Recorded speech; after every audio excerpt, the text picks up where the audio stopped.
चलिए हिस्ट्री में हम लोग का उम्र क्या था? गुलाम सल्तनत काल हम लोग का दिल्ली सल्तनत काल शुरुआत हो चुका है। ठीक है। गुलाम मस्त के स्थापना कब हुआ था? 1206 में। किसने किया था? उस समय राजा के उपाधि धारण नहीं किया, ठीक ना। शुरुआत में गद्दी में बैठने के समय राजा के उपाधि धारण नहीं किया। और यह किसका गुलाम था? गौरी का। जब गौरी लौट रहा था भारत से तब अपना सारा राजपाल इसको जलाकर चला गया। इसके 3 गुलाम थे गौरी के। इल्तुतमिश था, ऐबक था, कुबाचा था। एक और था यल्दुज। ऐबक ने अपना राज्याभिषेक कब करवाया था? 24 जून 1206 को। 24 जून 1206 को कौन गद्दी बैठता है? कुतुबुद्दीन ऐबक। लाहौर में। कहाँ पे? लाहौर। राजधानी भी वही बनाता है। लाहौर में हो गया। कुतुबुद्दीन ऐबक ने किसके नींव डाला था?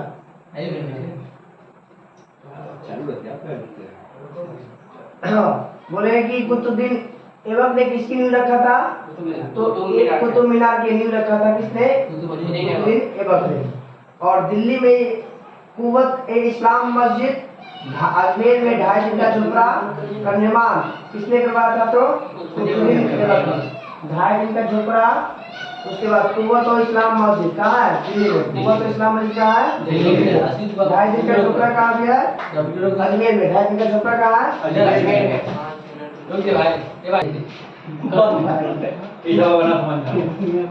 वीडियो काटना पड़ेगा सर। ठीक है। टेक्निकल चलो। 2.5 दिन का झोपड़ा कहाँ? अजमेर में। कौन बनाया था? कुव्वत इस्लाम मस्जिद दिल्ली। कहाँ पे बनवाया था? कौन? लाख बख्श किसे कहा जाता है?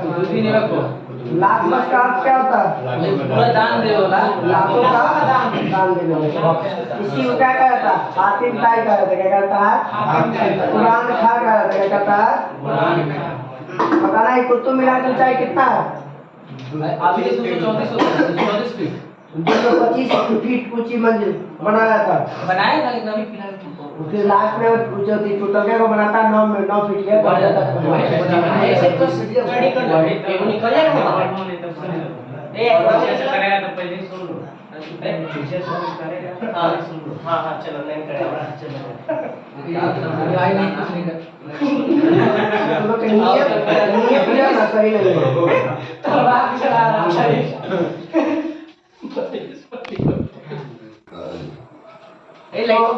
कुतुब मीनार की ऊंचाई भी वर्तमान में कितना है?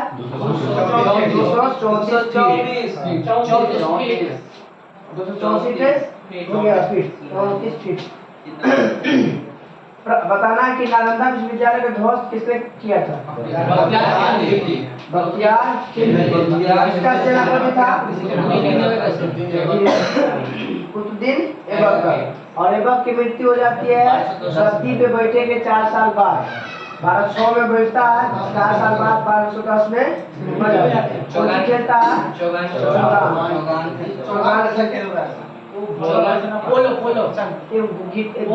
गोला गिट्टी टाइप का रहता था। घुड़सवार बना रहा था फुटबॉल में छोटा सा वही में तीर करना रहता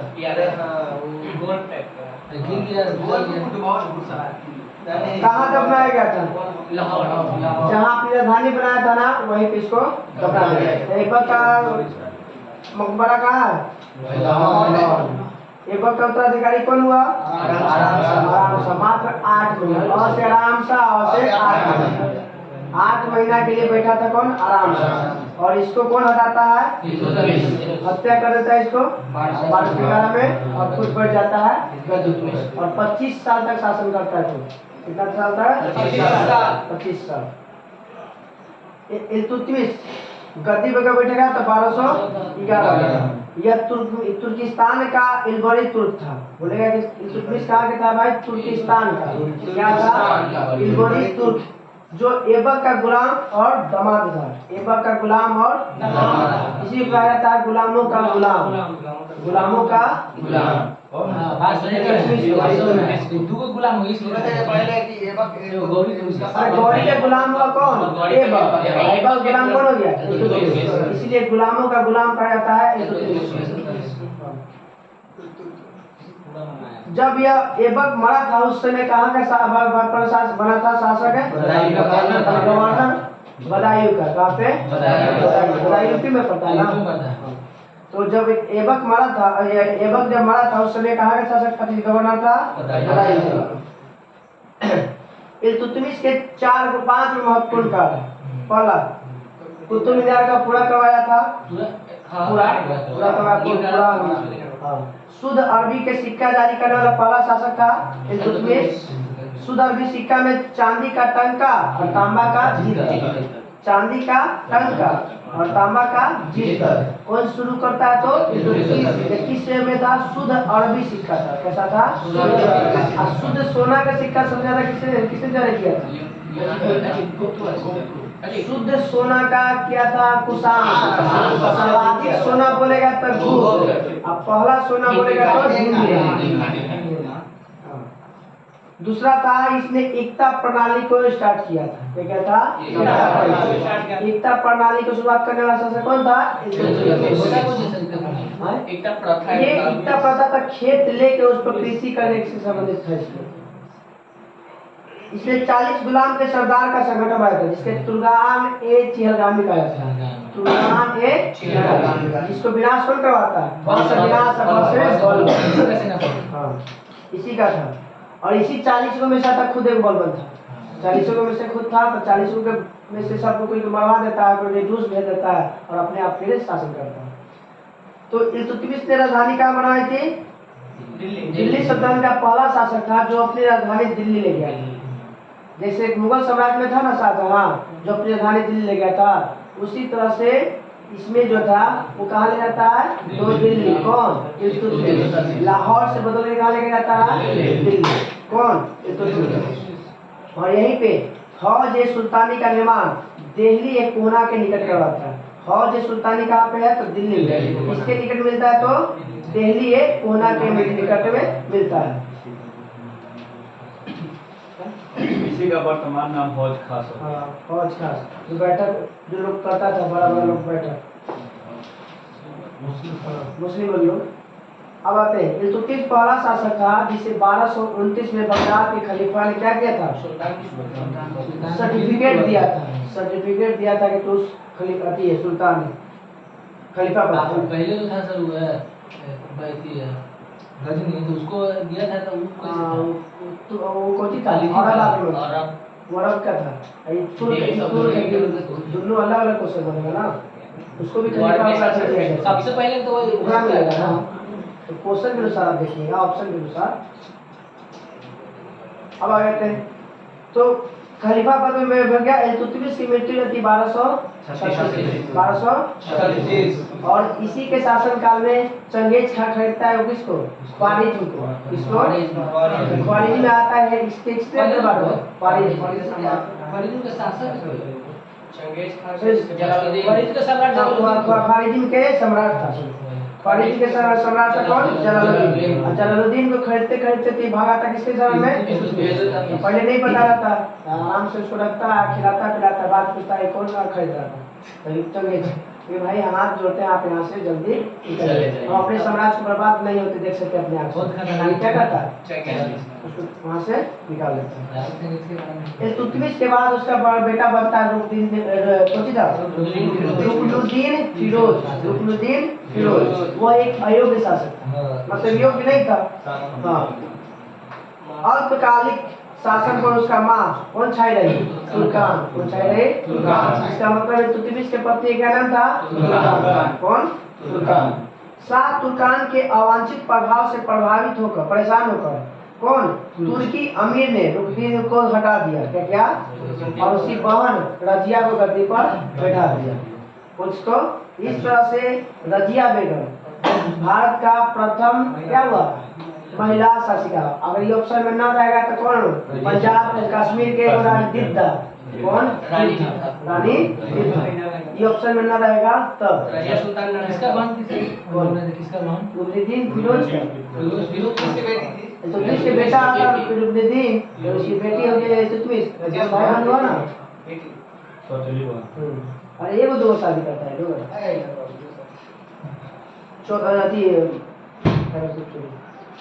आगे थे रजिया पर्दा प्रथा को हटाकर चोगा और काबा, चोगा और काबा, बुर्का और टोपी पहन के लोग चलता था, टोपी चोगा चोगा चोगा कुल्ला, चोगा और कुल्ला का मतलब होता है टोपी, कुल्ला का मतलब होता है टोपी, और चोगा का मतलब से पहन के आगे अलग है, ऊपर से नीचे ले पहन के उनका काम अलग है, नकाब पहन के आएगा कंधवा पर से पूरा नीचे ले पहन के आता है। अरे ये जब सीधा सीधा समझने के बाद ये सब कैसे पहन के आता है?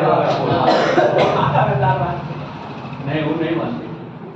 नहीं आगे थे रजिया ने किसको घोड़े का सवारी करता है?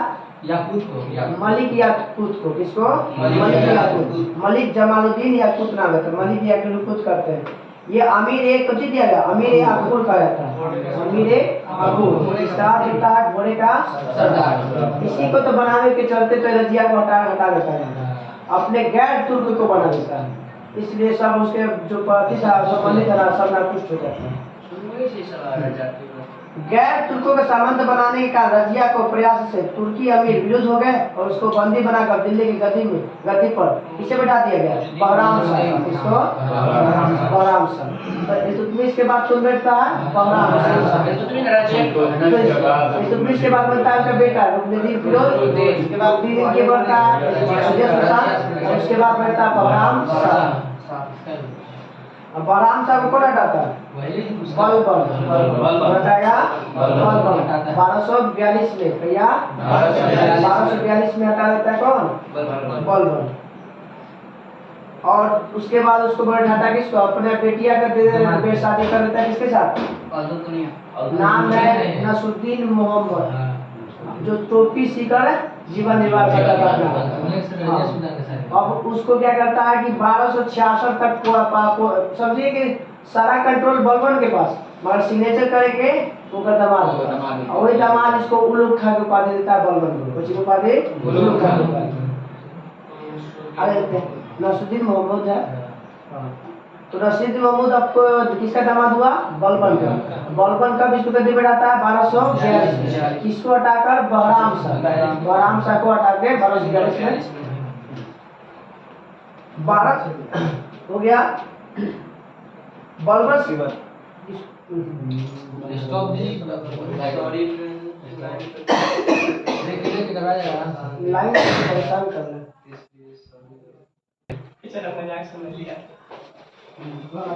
नसरुद्दीन महमूद ऐसा सुल्तान था जो क्या करता था? अपना जीवन चलाने के लिए क्या करता? टोपी। हाँ, बलबन की पुत्री का विवाह किसके साथ होता है? नसरुद्दीन महमूद के साथ होता है। बलबन का वास्तविक नाम बहाउद्दीन है। बलबन के बहाउद्दीन वास्तविक नाम यह इल्तुतमिश का गुलाम था। क्या था? तो बलबन किसका गुलाम था? इल्तुतमिश का। और इसी में 40 सरदारों का तुर्कान एक चंद्रामी था, इसको विनाश कर देता है कौन? बलबन। कौन करता है? बलबन। बलबन 1266 में गयासुद्दीन बलबन के नाम से दिल्ली की गद्दी पर बैठता है। कब बैठता है? 1266 में। हाँ, और 1287 तक शायद 1287 21 साल क्या करता है? शासन करता है। तो इसके दरबार इसी के समय में नौरोज पर्व जो था फेमस था, जो पारसी था। कुछ था पारसी तेरह, कैसा? पारसी फारसी भाषा था, पारसी नौरोज कहलाता। तो बलबन के दरबार में दो प्रथा था, सिजदा और पैपोस। सिजदा और माथा टेकने का और हाथ छूने, माथा टेकने पैर या हाथ अब जो इग्नोर बोल रहा था, कर नहीं सकता। हम भी पढ़े तो पहले आइए अपने आप को जिले इलाही उपाधि करता है, मतलब ईश्वर का दूत। जिले इलाही, हाँ, अपने आप को कौन कहता है? जिले इलाही, मतलब ईश्वर का दूत बन गया है। ना इनके से अलाउद्दीन खिलजी को अलाउद्दीन खिलजी को देखते सिकंदर। तो सिजदा और पैगोश किसके राज दरबार में था? बलबन। बलबन की फारसी रीति रिवाज में कौन सा पर्व मनाता था? नवरोज। कौन सा? नवरोज। इसमें क्या था? हाँ? पर्व है, दीपावली जैसे पर्व है, दशहरा पर्व है, वैसे नवरोज पर्व है लोग का। फारसी धर्म जो था फारसी में। धर्म अब आते हैं अपने विरोधियों के खिलाफ एक रफ्त एवं लौ की नीति अपनाई। किसने? रफ्त एवं लौ की नीति किसने अपनाई थी? बिस्मार्क। रफ्त एवं लौ की नीति बलबन। बिस्मार्क कहाँ पहुंच गया?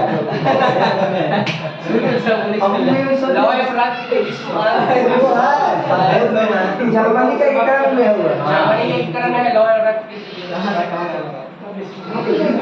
हम बलबन बोल रहे के लिए नहीं, बिस्मार्क इसको क्या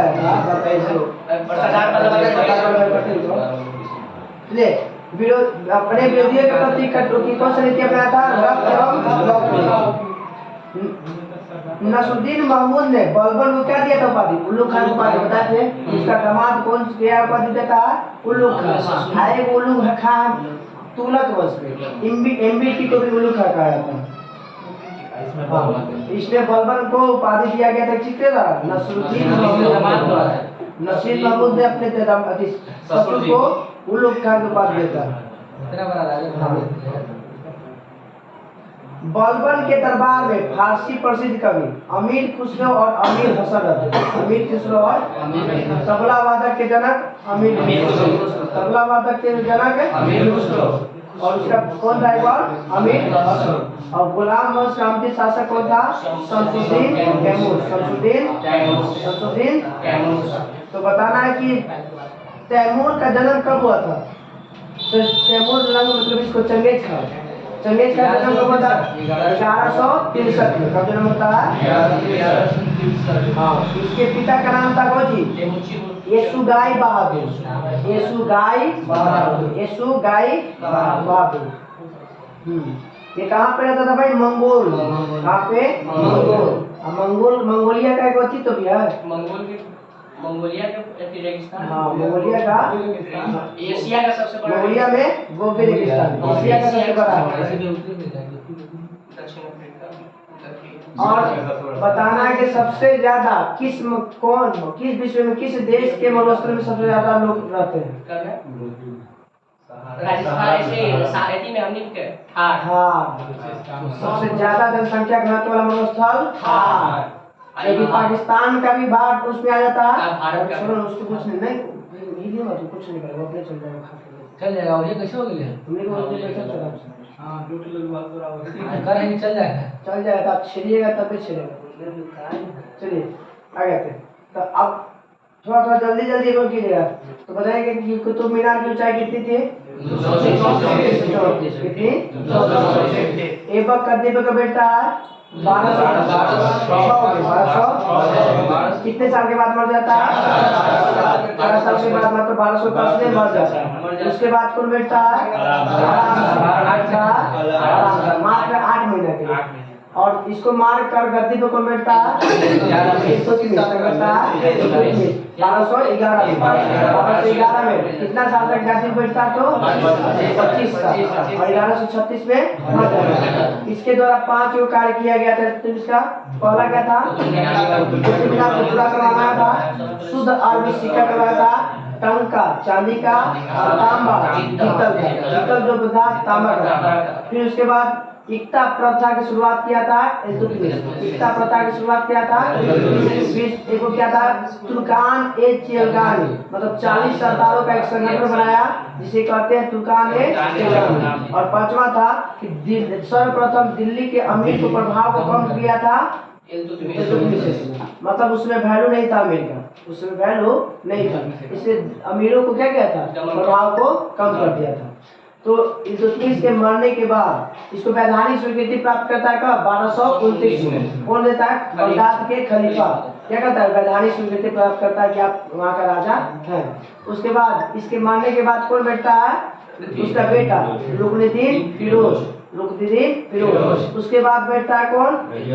माँ बैठते कुछ दिन के लिए तुर्कान नहीं, उससे प्रभाव बैठती नहीं है मगर उसको साथ में गाइड कर- संचालित करते हैं। संचालित करता है। हाँ, असिस्टेंट फिरोज का असिस्टेंट हाँ, था। असिस्टेंट बोल सकता और जैसे कैसे था वो जीजावती में मराठा साम्राज्य में था कौन नहीं हाँ सर, उसका- साहू से पहले वो कौन था उसका मतलब सम्मान है। जीजाबाई क्या था शायद है। याद नहीं है, उसका माल उसका देख रेख करते हैं। हाँ, उसी तरह से इसमें अब आते हैं रुकनुद्दीन फिरोज के बाद कौन बेटे का गद्दी पे तो रजिया सुल्तान का गद्दी से हटाने का मुख्य कारण क्या था वो अपने समाधि जाति से कोई छोड़ के दूसरे जाति के अति को बना देता है गैर तुर्क को बना देता है वहाँ पर शासन व्यवस्था में ला देता है घोड़े का सरदार बना देता है जिसे कहा जाता है मलिक एक याकूत इसको बना देता है उसका नाम हाँ नाम था घोड़े का सरदार से बनाया गया मलिक याकूत मलिक याकूत इसको क्या कहते हैं हम लोग उसको कहा जाता है घोड़े के सरदार को हम लोग कहा जाता है अमीर ए अखूर अब इसके बाद कौन बैठता है इसके बाद बहराम शाह कौन बहराम शाह को मारता है कौन बलबन को मारने के बाद 1246 में अपने इसको दामाद को गद्दी में बैठाता है 1246 में नसरुद्दीन महमूद 4 साल बीच में कुछ किया होगा अगले दिन है 1246 में क्या किया हाँ, वो बना दे बेटा ठीक है तो 4 साल कौन बनता अलाउद्दीन मसूद शाह अलाउद्दीन 42 से 46 इसको बाद इसको हटाने के बाद नसरुद्दीन मोहम्मद को क्या कहता है 1246 में और 1246 में तो इसी खुशी में अपन ससुर को कौन सा बातें देता है मुल्लुक खान और जब ये 1266 में गद्दी में बैठता कौन बलबन और बलबन के उनका बस उसका मूल नाम था बाहुदीन इसके दरबार में 2 उपरा था सिद्धा और पर्व इसके मनाता था कौन नवरोज कौन सा पर्व मनाता था नवरोज के बाद इसमें एक नीति अपनाया था विरोधियों के खिलाफ रक्त एवं लौक उसके बाद इसमें जो क्या गया था इसके दरबार में 2 को फेमस कवि थे एक अमीर खुसरो और अमीर खुसरो को कहा जाता है तबला वादक का जनक तबला वादक के जनक तबला का जनक चंगेज खां का जन्म होता है 1163 कहाँ का था मंगोल का था और इसका लास्ट शासक जो था गुलाम उसका शमसुद्दीन तैमूर इस तरह से हम लोग आज का हिस्ट्री होमवर्क खत्म और कल का ही होमवर्क रह गया खिलजी वंश पूरा 1290 से 1320 कैसे पता चलेगा लिख दीजिए वो लिखा के तो लाएगा नहीं लिखा है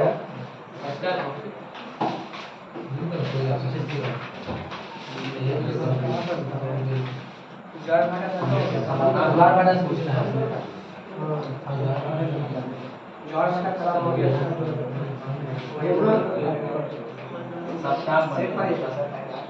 मध्य मंडल से स्टार्ट किया गया सूर्यदास से 5 मंडल तो हम लोग कर ही दिए अच्छा हम चल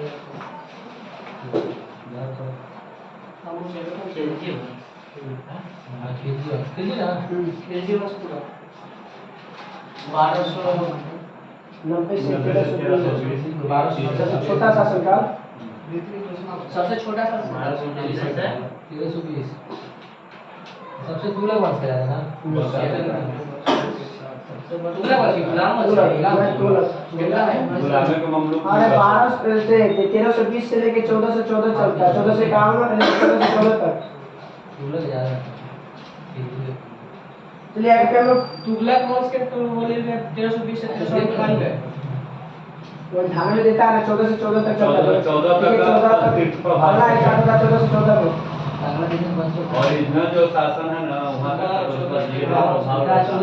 सही है वही ना इसी में 14 से 14 तक अरे मेन जो ना रहता है उसको क्या करता है अरेंज करना काय है हिस्ट्री वही पढ़ा रहे हैं के जो चलिए सूर्य से पृथ्वी पर पहुंचने वाले सौर विकिरण को क्या कहते हैं सूर्यताप कहते हैं और किस रूप में पहुंचता है भाई लघुतरंग और लौटता है किस रूप में दीर्घतरंग पीपीएससी का क्वेश्चन पूछेगा इस बार का आता है किस रूप में लघुतरंग जब पृथ्वी से टकरा के जाता है तो दीर्घतरंग आता है लघु, जाता है दीर्घ। आता है लघु के रूप में और जाता है दीर्घ के रूप में।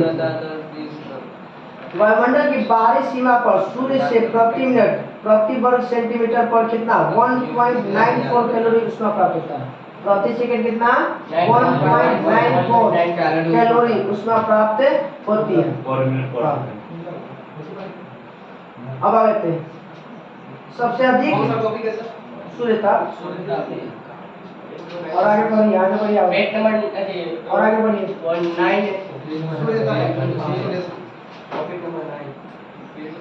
चलिए आगे बढ़ते हैं। कह रहा है कि सबसे अधिक सूर्य ताप उपोष्णकटिबंधीय वनस्थलों पर प्राप्त होता है। सूर्य ताप सबसे पहले सबसे ज्यादा कहाँ प्राप्त होता है? उपोष्णकटिबंधीय वनस्थलों पर प्राप्त होता है, क्योंकि यहाँ पर मेघाच्छादन बहुत कम पाया जाता है। मेघाच्छादन मतलब बादल कम मिलता है। क्या मिलता है? बादल कम मिलता है। इसीलिए क्या होता है? टेम्परेचर वहाँ पे ज्यादा रहता है। पृथ्वी का अक्ष सूर्य के चारों ओर परिक्रमा के समतल से कितना डिग्री का कोण बनाता है? 66.5 डिग्री का। कितना डिग्री का कोण बनाता है? 66.5 डिग्री का। पृथ्वी अपना कितना डिग्री पर झुकता है? 23 डिग्री का। कौन बनाता है? 66.5 को जो नहीं लगेगा इसके नाम अक्ष जो है ना अपना 66.5 पर झुका हुआ है और अक्ष पर पृथ्वी है 23.5। कक्षा तल के साथ जो बनाता है अपने कक्षा के साथ 66.5 डिग्री झुका हुआ 23.5 डिग्री का। जहाँ जो अपने पर घूम रहा है उसको बोलते हैं अक्ष। अब किसी के चारों ओर गति है ना तो उसके कक्षा यानी कब पर 66.5 अपने अक्ष ऐसे में लिखे में आ रहा है अक्ष छोटा है ना तो 23.5 डिग्री। कक्षा लिखे में ज्यादा है ना तो 66.5 डिग्री।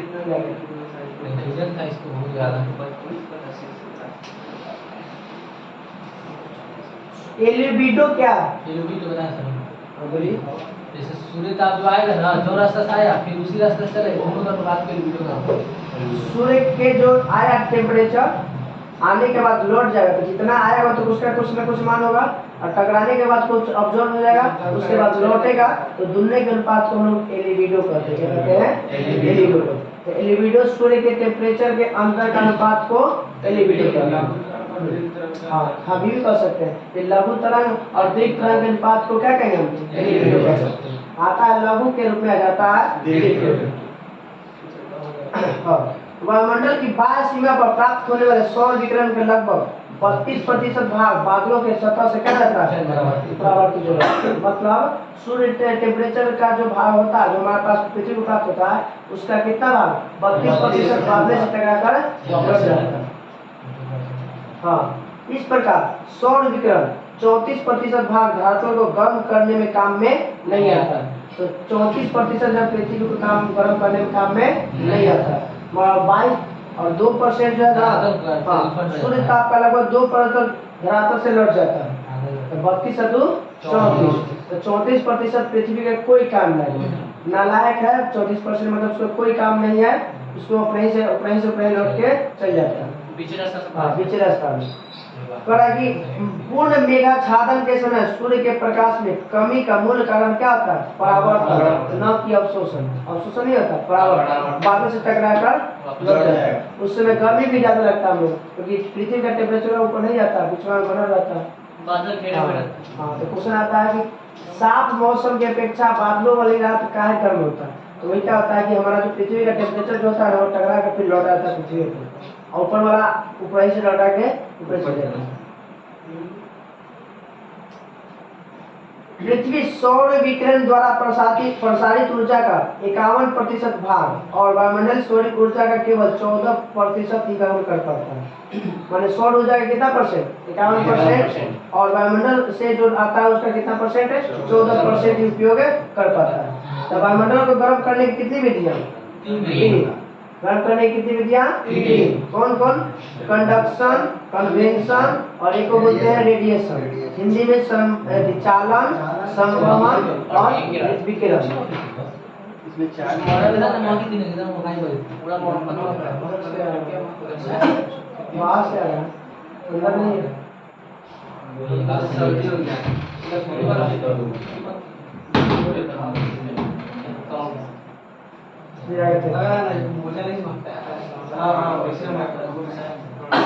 चालन के लिए माध्यम की आवश्यकता होगी कि नहीं? बिना माध्यम के गर्म हो नहीं सकता। जैसे कि रड को गर्म करते हैं, यहाँ अगर एक भाग को करते हैं दूसरा भाग भी गर्म हो जाता है ना, अणु के द्वारा ही जाता है ना, तो इसमें माध्यम की आवश्यकता होती है। मगर विकिरण होती है कोची में होगा। चालन जब होगा ठोस में होगा। इसीलिए ठोस में चालन में होगा। गैसों और द्रवों में होता है संवहन, गैसों और द्रवों में होता है संवहन विधि होता है उसमें। वायुमंडल में जो गर्म होता है वो संवहन विधि द्वारा, तो वायुमंडल में कुछ पाता है गैस। तो चालन में माध्यम की आवश्यकता होती है, मगर विकिरण में माध्यम की आवश्यकता नहीं होती है। सबसे तेज प्रक्रिया कौन है? विकिरण। सबसे ज्यादा तेज प्रक्रिया कौन है? विकिरण। और चाल में सबसे ज्यादा सबसे कम कौन है? चाल। सबसे कम में माने प्रभाव दिखाएगा कौन? चाल। और सबसे ज्यादा प्रभाव दिखाएगा कौन? विकिरण। हाँ, अभी देखते हैं 8 मिनट में पहुंच जाता हूँ, 8 मिनट 20 सेकंड के सब सतह पर एक के बार ना पड़ेगा। तो बताइएगा कि ठोस किसके द्वारा गर्म होगा? चालन। अति वायुमंडल किसके द्वारा गर्म होगा? संवहन। गैसों और द्रवों में कौन सा होता है? संवहन। कौन सा होता है? संवहन। और पृथ्वी गर्म होता है किस विधि द्वारा? विकिरण द्वारा। पृथ्वी किस विधि द्वारा गर्म होता है? गर्म। हम लोग में जो आता है सूर्य का कौन सा भाग पृथ्वी को गर्म करता है?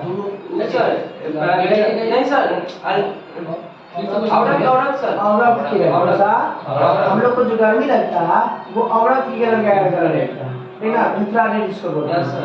अल्ट्रावायलेट अगर आ जाएगा तो कैसे कर देगा? बच्चा कैसे इंफ्रारेड नहीं पढ़ा गया, इंफ्रारेड था ना अंटार्कटिका में वैज्ञानिक भर दिया उसको वहाँ पे। इतना टेक्नोलॉजी है कि टेक्नोलॉजी बड़ा के लिए, छोटा के लिए नहीं है। क्या रखिए आपके पास पैसा है तो सब है। एक होता है एडवेक्शन होता है, हाँ एडवेक्शन होता है। एडवेक्शन में होता है कि वायु के क्षैतिज संचलन को अभिवहन कहा जाता है, सीधा सीधा फंसा देता है। ऑप्शन में चालन और अभिवहन दोनों रहता है। तो कहता है कि वायु के क्षैतिज मतलब कुछ होता है नीचे सब पृथ्वी के समानांतर, हॉरिजॉन्टल। हाँ बोल सकते हैं क्या?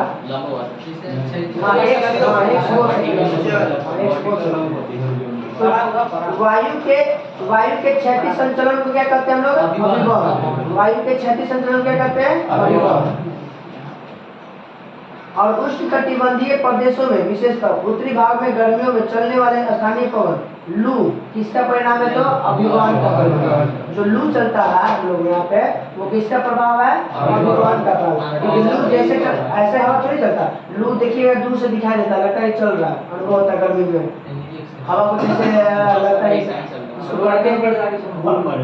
मरीचिका होता है। ठीक है मगर वैसे ही चलता दिखाई देता कि ऐसे लू नहीं दिखाता है। कहने का मतलब है कि अनुभव नहीं होता है। मृग मरीचिका करने का मतलब है पुनरांतिक प्रवर्तन वाला थोड़ी हो दिखता है। जैसे रोडवा के बाईपास में जाएगा तो दूर दिखेगा कि पानी है, मगर होता नहीं है। बवंडर प्रोसेस के केंद्र में टेम्परेचर कम दाब होता है।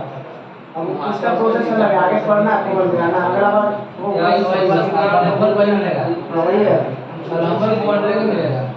आ गए थे। अब फिर ये वीडियो किया था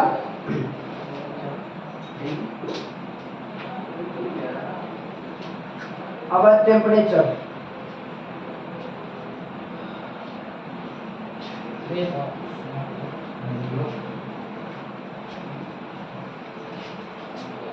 किस महीने में टेम्परेचर बताना है कि सबसे कम रहता है? किस महीने? जनवरी। और सबसे अधिक टेम्परेचर जुलाई। सबसे अधिक टेम्परेचर जुलाई और सबसे कम टेम्परेचर जनवरी। विश्व रेखीय महासागरों पर तापमान कितना डिग्री सेल्सियस से अधिक रहता है? 27 डिग्री सेल्सियस। जो रूम टेम्परेचर होता है हम लोग का ना वही होता है वहाँ पर। रूम टेम्परेचर कितना होता है? 27 डिग्री। कितना होता है? 27 डिग्री। विश्वती देखिए महासागरों का टेम्परेचर कितना होता है? 27 डिग्री। सर्वाधिक तापमान कहाँ मिलेगा? यूरेशिया महाद्वीप में। कहाँ पे? यूरेशिया महाद्वीप के उत्तरी पूर्वी क्षेत्र में। बताइए ऑस्ट्रेलिया के उत्तरी पूर्वी क्षेत्र में क्या स्थित है? ऑस्ट्रेलिया के उत्तरी पूर्वी क्षेत्र में केपीआर, क्या है? केपीआर। और ये ग्रेट डिवाइडेड रेंज भी है और प्रवाल भीति भी है, वो सब उत्तर पूर्वीय में। इसका मुख्य कारण क्या है? महाद्वीपता। महाद्वीपता क्या देता है पता नहीं। सबसे कम 3 डिग्री और सबसे अधिक क्या होता है? 30 डिग्री और 15 डिग्री 600 के बीच में पाता है।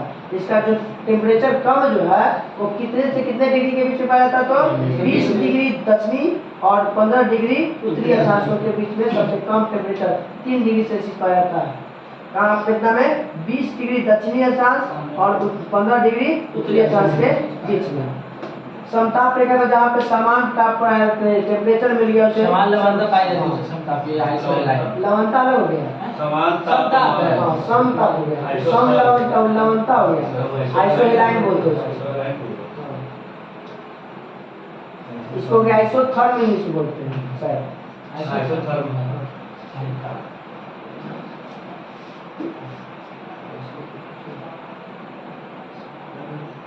दैनिक तापमान जानित एक दिन में जो टेम्परेचर अधिकतम और न्यूनतम के अंतर को, और वार्षिक तापमान जानित कि एक वर्ष में जो अधिकतम टेम्परेचर दर्ज किया गया और न्यूनतम टेम्परेचर दर्ज किया उसके अंतर को वार्षिक टेम्परेचर, और दैनिक तापमान एक दिन के अंतर को। विश्व में सर्वाधिक वार्षिक टेम्परेचर कहाँ मिलता है?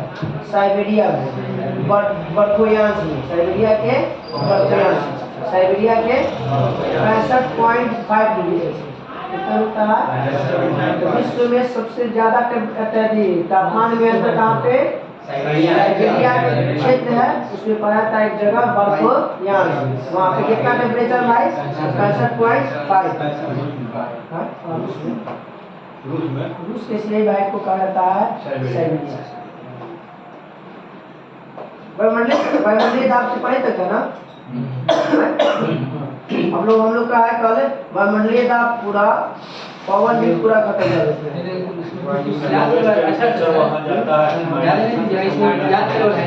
ये वाला याद करना, याद तो है।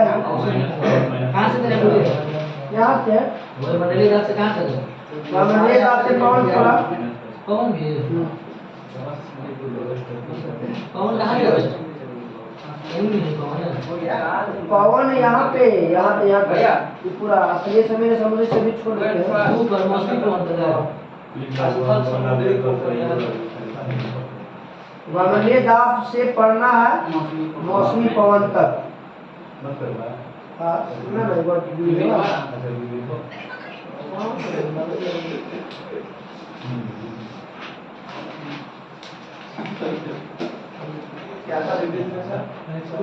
विविध में हम लोग पढ़ना अंतर्राष्ट्रीय न्यायालय।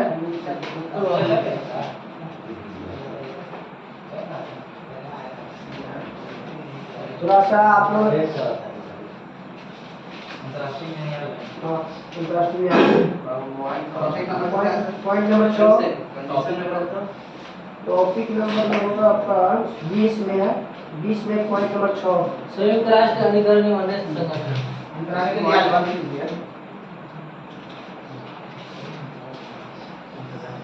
चलिए, सीटीबीटी का स्थापना कब हुआ था? पूरा इसको बताइए फुल फॉर्म कैसे है? सीटीबीटी का फुल फॉर्म होता है हिंदी में व्यापक परमाणु परीक्षण प्रतिबंध संधि संगठन। परमाणु परीक्षण पर प्रतिबंध लगाने का काम यही करता है सीटीबीटी। 1996 में, कब? 1996 में सीटीबीटी की स्थापना कब हुआ था? पूरा नाम नहीं देगा, याद देगा सीटीबीटी की स्थापना कब हुआ था? सीटीबीटी का स्थापना कब हुआ था? 1996। और रासायनिक हथियार निषेध संगठन की स्थापना हुआ था एक अगले साल 1997। और आरजेडी की स्थापना भी 1997। और 2004 में तो उसका हुआ आरजेडी जदयू का 2004 में 3 आरजेडी जल्दी करो।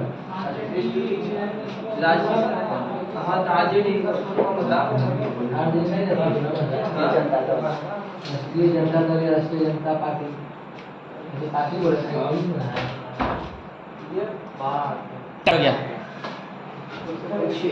अंतर्राष्ट्रीय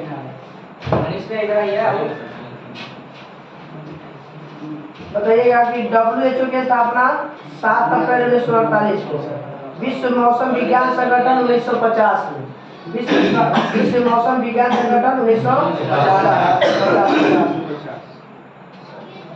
विश्व अमेरिका में 50 में है सब में। पुरनका में होगा, पुरनका में सब सुधार किया है, सब सुधार किया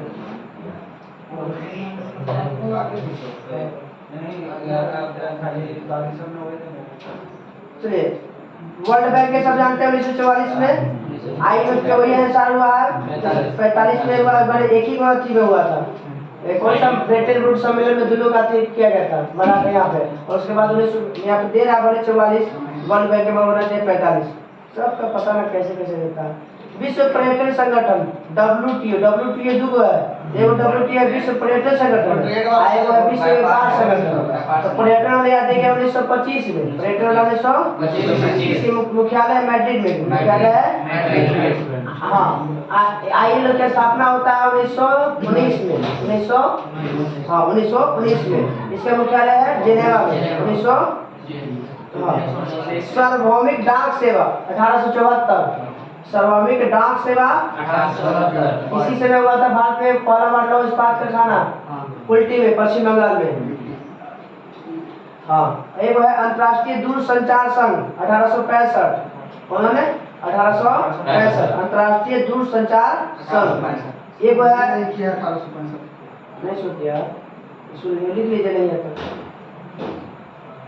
तो सबसे ऊपर में वही है।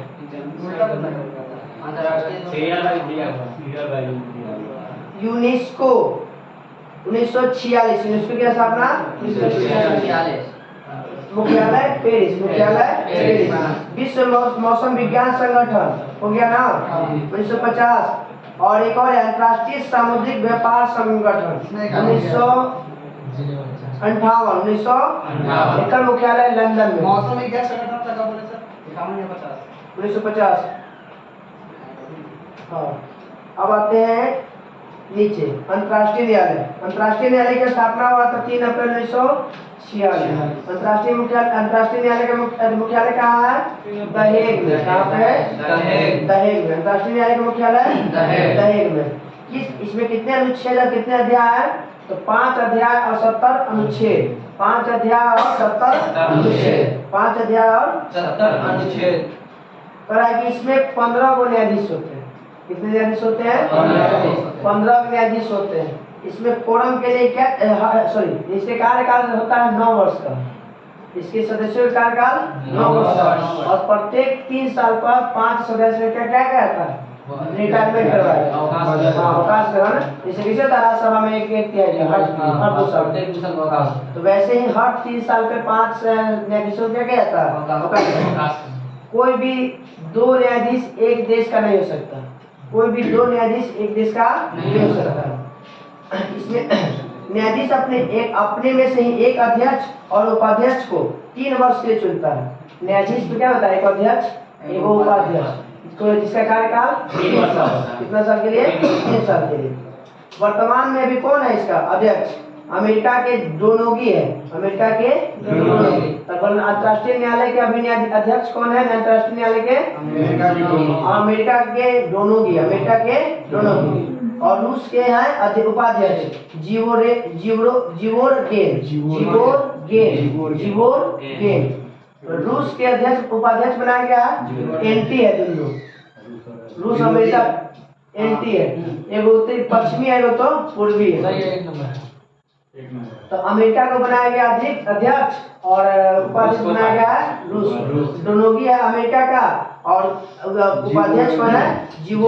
जीवोरगेन।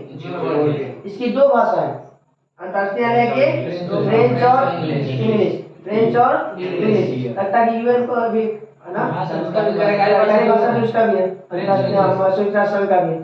दोनों को ऐसे तो है 5 गो है भाषा ऐसे 5 गो मगर मुख्य रूप से 2 हो ना हाँ मुख्य रूप से कार्यकारी भाषा जो फ्रेंच नहीं मुख्य रूप से तो कार्यकारी में 5 गए ई और हाँ अंग्रेजी और फ्रेंच कोरम के लिए इसमें 9 गो न्यायाधीश चाहिए कोई भी काम शुरू करने के लिए 9 इस संसद में होता है ना कि 1/10 चाहिए कम से कम 50 गो कम से कम सदस्य सदन में उपस्थित रहेगा तब भी कोई कार्रवाई शुरू की जाएगी नेता नहीं करेगा इसीलिए इसमें कोई भी काम होता है तो कितना सदस्य चाहिए 9 और 9 में से 9 हो चाहिए भारत का पहला बना था कौन बेनेगल रामा राव 1952-53 में तो अंतर्राष्ट्रीय न्यायालय में पहला भारतीय व्यक्ति कौन बना था बेनेगल रामा राव दूसरा नागेंद्र सिंह 73 से 88 तक 73 से 15 साल तक गिरो है 1973 से 1988 तक 1973 से 1988 तक तीसरा बने रघुनंदन पाठक तीसरा बने 18 ये बने 2 साल के 1989 से 1991 1989 से 1991 2 साल के लिए अभी भी वर्तमान में कौन है दलबीर सिंह भंडारी वर्तमान में कौन है अभी भी इनका कार्यकाल चल रहा है और तो 12 कैसा हो गया 11 साल पूरा हो गया तो बोले किस भारतीय कौन सा ऐसे भारतीय है जिसका कार्यकाल अंतर्राष्ट्रीय न्यायालय में अधिक है तो किसका है भाई नहीं नगेंद्र सिंह 15 साल नगेंद्र साहब का अभी 15 साल और दूसरा स्थान पे आएंगे तब बोलेंगे इनका दलबीर सिंह भंडारी सबसे छोटा बेनेगल स्टार नीचे दिया हुआ है कि उपाध्यक्ष के रूप में कार्यकाल और अध्यक्ष के रूप में ये जो थे ना नागेंद्र सिंह एक बार अध्यक्ष के रूप में चुने गए हैं एक बार उपाध्यक्ष के रूप में क्वेश्चन आएंगे कि कौन ऐसा व्यक्ति भारतीय अंतर्राष्ट्रीय न्यायालय के भारतीय व्यक्ति थे जो अध्यक्ष भी बने हुए हैं और उपाध्यक्ष नागेंद्र सिंह कौन नागेंद्र सिंह अब है UNHRC संयुक्त राष्ट्र मानवाधिकार परिषद इसकी स्थापना होता है UNHRC का 2006 में UNHRC हिंदी में इसको बोलते हैं संयुक्त राष्ट्र मानवाधिकार परिषद की स्थापना 2006 में इसे मानवाधिकार आयोग का स्थान लिया किसका लिया है मानवाधिकार आयोग का स्थान कौन लिया UNHRC इसमें कुल सदस्यों की संख्या 47 कितने जिसमें से एशिया से 13 को चुना किया जाता है 47 सदस्य है ना UNHRC में तो एशिया से 13 फिर अफ्रीका से भी 13 यूरोप से 6 पश्चिमी यूरोप से पूर्वी यूरोप से 6 पश्चिमी यूरोप से 7 पश्चिमी यूरोप से 7 पश्चिमी यूरोप से 7 और लैटिन अमेरिका और कैरिबियाई से 8 तो एशिया से 13 अफ्रीका से 13 पूर्वी यूरोप और पश्चिमी यूरोप मिला के 13 गो और लैटिन अमेरिका और कैरिबियाई मिला के 8 गो हो गया 47 इसके सदस्यों का कार्यकाल भी 3 साल इसके सदस्यों का कार्यकाल भी UNHRC के सदस्यों का कार्यकाल भी 3 साल जैसे अंतर्राष्ट्रीय न्यायालय के सदस्यों का अध्यक्ष और उपाध्यक्ष का कार्यकाल भी 3 साल उसी तरह से UNHRC के सदस्यों का कार्यकाल भी 3 साल UNHRC के अस्तित्व में आने के बाद प्रथम याचिका नोबेल पुरस्कार विजेता किसके खिलाफ लाया गया था आंग सान सू की इसके खिलाफ इसमें दायर किया गया था मुकदमा और नोबेल पुरस्कार इससे छीन लिया गया म्यांमार जो है आंग सान सू की कहाँ की थी म्यांमार के कितना बार पूछा हुआ कि आंग सान सू की किस देश की है म्यांमार अभी जेल में हाँ जेल में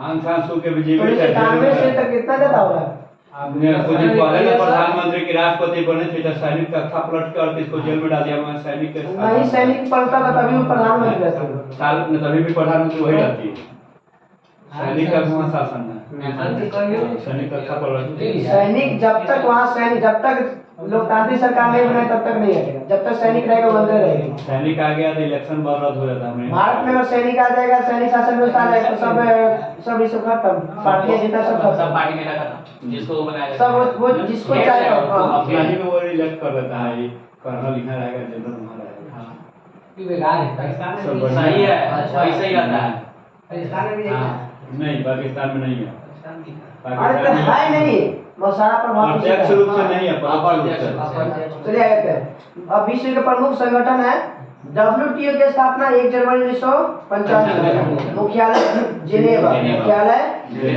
करा कि इसमें विभिन्न परिषद और समितियों माध्यम से अंतर्राष्ट्रीय व्यापार से जुड़े 28 समझौते लागू करता है। कितना समझौता? WTO विश्व में कितना समझौता लागू करता है?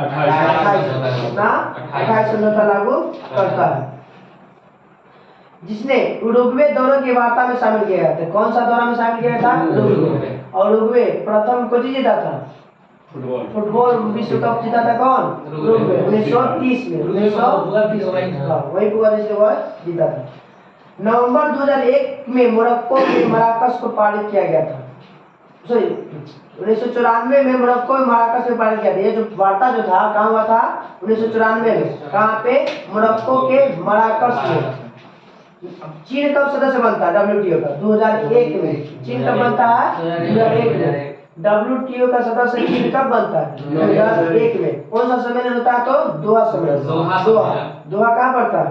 कतर की राजधानी है दोहा। विश्व व्यापार संगठन प्रथम मंत्रिय सम्मेलन कहाँ पर हुआ था? तो सिंगापुर।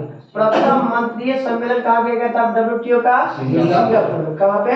1996 में। 1900 अब इसके वर्तमान में कौन है? अजवेटो है। अजवेडो महानिदेशक कौन है?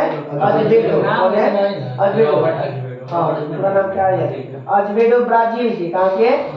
WTO के महानिदेशक अभी वर्तमान में कौन है? अजवेडो। तो महानिदेशक थोड़ी है, वो अध्यक्ष है। नाइजीरिया वाली अध्यक्ष है। नहीं सर, ये महानिदेशक अलग होता है, अध्यक्ष कोई अलग होता है। देख लो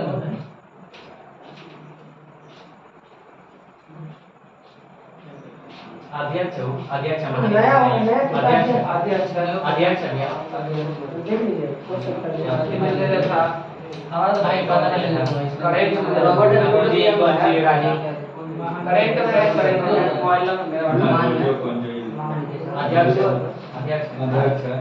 अध्यक्ष बोलेगा ना, तो प्रथम महिला बनी है वो अध्यक्ष, नाइजीरिया की है।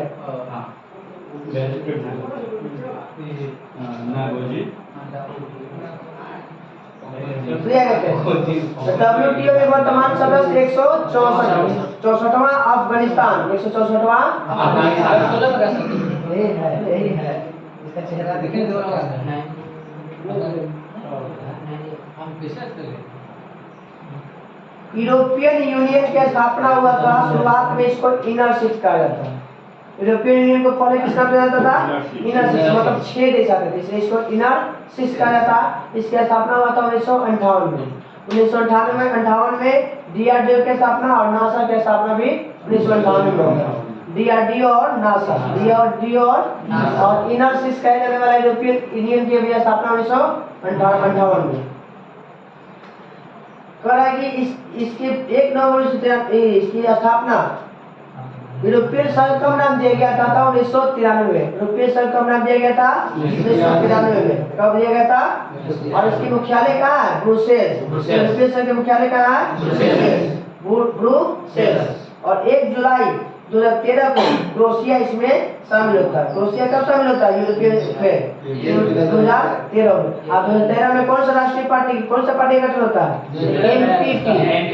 NPP। इसका छाप कौन है? किताब। छाप कौन है? किताब।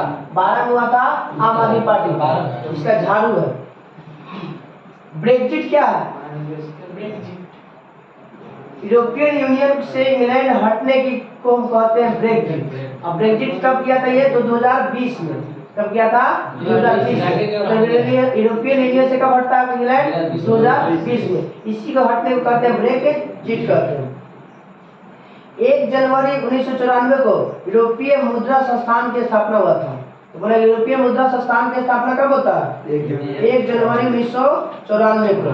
और संयुक्त यूरोपीय मुद्रा क्या कौन सा मुद्रा है? तो यूरो। इसमें कितने देशों के? 19 को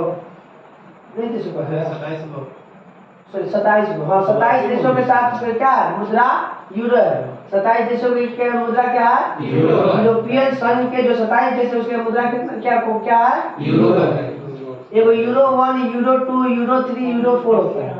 वो पर्यावरण से संबंधित है। जो मापता है, जो गाड़ी भी चलता है ना, BS4 BS ये सब निकलता है ना, ये प्रदूषण से संबंधित है, यूरो 1 यूरो 2। हाँ,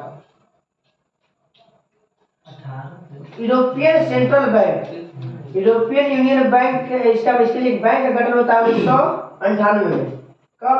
1998 में। कहाँ पे? Frankfurt Germany, Frankfurt Germany. European central bank की स्थापना कब होता है? 1998 में। यूरोपियन कमीशन का मुख्यालय ब्रुसेल्स, यूरोपियन कमीशन का मुख्यालय ब्रुसेल्स। यूरोपियन पार्लियामेंट के मुख्यालय लक्जमबर्ग, यूरोपियन पार्लियामेंट के मुख्यालय Luxembourg. The court of justice of the European communities का मुख्यालय कहाँ है? Luxembourg.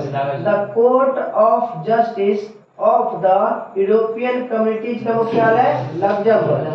The European court of auditors का मुख्यालय भी Luxembourg. The European court of auditors भी का मुख्यालय भी लक्जमबर्ग। 1 जनवरी 2002 को यूरो का प्रचलन शुरू हुआ था। तो यूरो की शुरुआत, यूरो मुद्रा की शुरुआत 2002 से, यूरो मुद्रा की शुरुआत 2002 से, यूरो मुद्रा की शुरुआत 2002 से। 28 देशों में से 18 सदस्य देश द्वारा यूरो का उपयोग किया था, बोल रहे थे। 28 देशों में से कितने देश अपनाए हुए? अभी 18 देश। कौन कितने देश है? 18 देश जो है यूरो मुद्रा को क्या कर रहा है? अपनाए हुए हैं। यूरोपीय आर्थिक समुदाय का मुख्यालय कहाँ है? जिनेवा। यूरोपीय आर्थिक समुदाय का मुख्यालय कहाँ है? जिनेवा। जिनेवा कहाँ पड़ता है?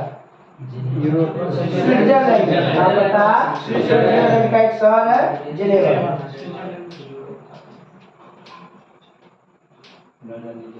हाँ, बहुत है। यूरोपीय अंतरिक्ष एजेंसी, यूरोपीय अंतरिक्ष एजेंसी की स्थापना 1975 में। ESA यूरोपियन स्पेस एजेंसी की स्थापना 1975 में। ये पहले किस नाम से जाना जाता था? तो इल्डो। क्या कहलाता था? इल्डो। इल्डो का नाम बदल के क्या कर दिया गया? ESA European space agency. Europe के 20 देश इसके सदस्य हैं। यूरोपियन एजेंसी में कितने देश हैं? 20 देश। यूरोप के 20 देश, इसलिए यूरोपीय है तो यूरोपीय के देश में मिलेगा। नाटो, नाटो से इसका मुख्यालय कहाँ है? यूरोपीय एजेंसी का पेरिस। अब हम लोग को कल का होमवर्क रहेगा नाटो से लेके कहाँ तक? पूरा विश्व का प्रमुख संगठन से ऊपर ब्रिक्स है ना, ब्रिक्स पर कर दीजिए। नाटो से ओके। हाँ मैं